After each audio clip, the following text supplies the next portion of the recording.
because we tend to see very big bounce backs after correction. So here are changes in the S&P 500 in the year after corrections. And again, going back to 1980, the average change 1 year after the end of a correction has been 26.6%.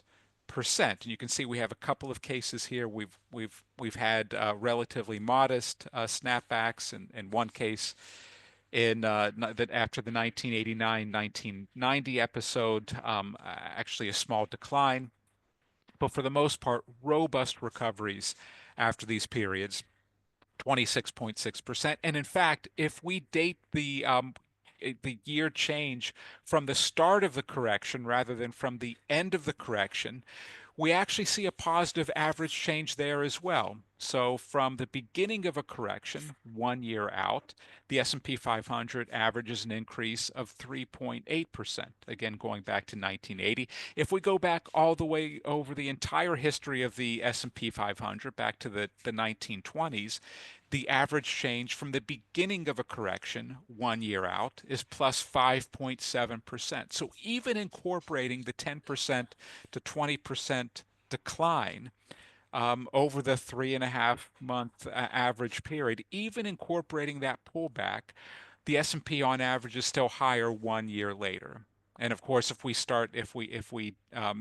take the 1 year change from the end of the correction, as this chart shows, we get robust changes. We get robust increases, 26.6% on average. So corrections in and of themselves aren't so much to worry about. They tend to be short-lived. We tend to see relatively quick snapbacks, and we tend to see robust bounce backs after corrections run their course. But as the next chart shows, or as the next chart implies, corrections don't always stop at corrections. Some corrections become bear markets, and of course, those bear markets often coincide with recessions. Corrections tend to happen in economic expansions. Bear markets tend to happen, or at least tend to precede economic recessions. So here on this chart, we're taking a look at changes in the S&P 500, peak to trough changes that coincide with economic recessions.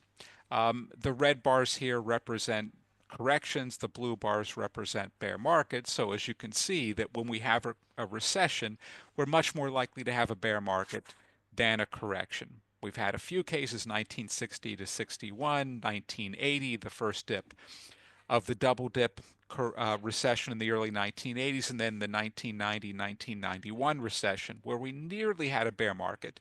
The S&P was down by more than 19%. But in those cases, we had corrections, not full-blown bear markets. In the other cases, going back to the 1950s, we've had full-blown bear markets where the S&P 500 has been down by more than 20%. So this is the big question.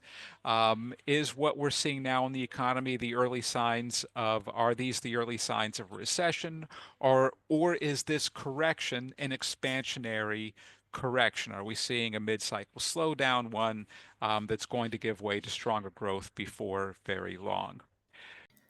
To watch this month's complete analysis and receive daily updates directly to your inbox, become a member at cycleframework.com.